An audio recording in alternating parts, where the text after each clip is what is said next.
আগামী 30 বছর যদি বিশ্বে কোনো তেল নাও থাকে, ওরা চলতে পারবে, প্লেন উড়াইতে পারবে। ওদের মিলস বন্ধ হবে না, ফ্যাক্টরি বন্ধ হবে না, ওদের ইন্টারনেট সেশন বন্ধ হবে না, বিদ্যুৎ বন্ধ হবে না, ওদের কোনো কিছুই বন্ধ হবে না, কোনো প্রযুক্তি বন্ধ হবে না। এত তেল তারা এখন রিজার্ভ করলো কি দিয়ে? ওর দেশে ছাপানো বিনামূল্যের ডলার দিয়ে। এরপরে তারা আরবদেরকে বুঝালো, ইয়া শাইখ, আরবদেরকে বুঝালো, হাবিবি, ইয়া হাবিবি, কাছে আসেন, শোনেন, আমরা আপনাদের কাছে তেল আছে, আপনারা তো তেল বয়কট করে দিয়েছেন, আর তেল ছাড়া তো আমাদের যুদ্ধ বিমান ফ্লাই করছেন। তেল তেল কাদেরকে দিয়েছে আল্লাহ পাক? মিডল ইস্টে আরবকে দিয়েছে, ঠিক আছে? এখন হাবিবিকে বলা হচ্ছে, আপনারা তো তেল বয়কট করে দিলেন। এটা করেছিল বাদশাহ ফয়সাল বলেন রাহিমাহুল্লাহ, উনি একজন সাহসী নেতা ছিলেন, এই জন্যই তাকে গুপ্ত হত্যা করা হচ্ছে। সাহসী যারা, তাদেরকে গুপ্ত হত্যা করে, এটা একটা সুন্নত, এটা মাথায় রাখবেন। খুব খুব ট্যালেন্টেড একজন দেখবেন, খুব ট্যালেন্টেড একজন বিজ্ঞানী দেখবেন হঠাৎ নাই, তা পাশ করে মিসাইল এসে পড়ে গেল। এমন সূক্ষ্ম স্নাইপার দূর থেকে 12,000 কিলোমিটার দূর থেকে মেরে দিল, আপনার কলিজার মধ্যে ফেলে গেল। এগুলো জেনে বুঝেই আমরা প্রতিদিন সকাল করি, সন্ধ্যা করি, আলহামদুলিল্লাহ। কারণ অ্যাটলিস্ট আপনাকে তো জানতে হবে, জেনে নেন, পরে আপনারা চিন্তা করবেন যে কিভাবে লাইফ লিড করবেন।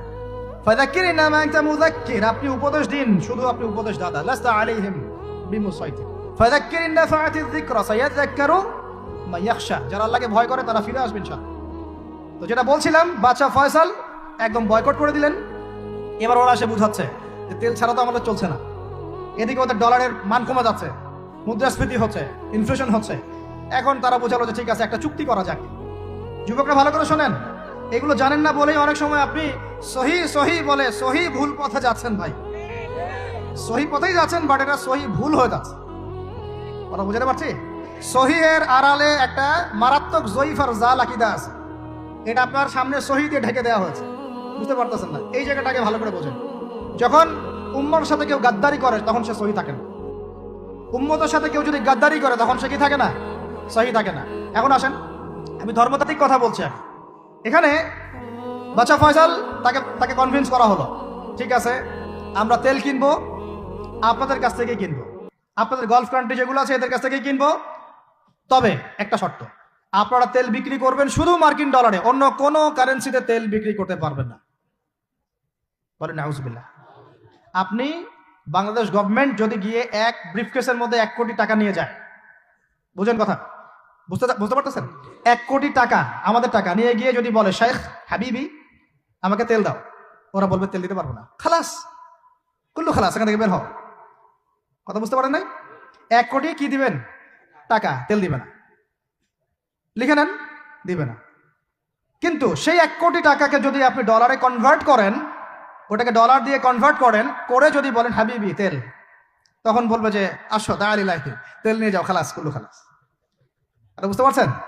তেল বিক্রি করব শুধুমাত্র ডলার দিয়ে, ডলার ছাড়া অন্য কোনো কারেন্সিতে তেল বিক্রি করতে পারবো না। এটা পশ্চিমারা আরবদের সাথে একটা সন্ধি করলো, আর কি চুক্তি করলো। এই চুক্তির নাম হলো পেট্রো ডলার মনিটরি সিস্টেম। বুঝতে পারলাম? Petro dollar monetary system. এর বদৌলতে আরবের মরুভূমি হয়ে গেল এখন একদম অট্টালিকার প্রাসাদ। বোঝা যায়? মরুভূমিগুলো হয়ে গেল কি অট্টালিকার প্রাসাদ, আর বাকি পুরো মুসলিম উম্মার উপর দেখেন কি দুরবস্থা নেমে আসে। শুধু তাই না, ওই ডলার হলো একদম লিডার, কারেন্সির লিডার। এখন ওই ডলার তেলের মান নির্ধারণ করবে, আপনি টাকা দিয়ে করতে পারবেন। সারা বিশ্বের সবচেয়ে বড় অর্থনৈতিক জুলুম হচ্ছে এই পেট্রো ডলার মনিটরি সিস্টেম। এটা বড় কোনো জুলুম হয়নি অর্থনৈতিক জীবন।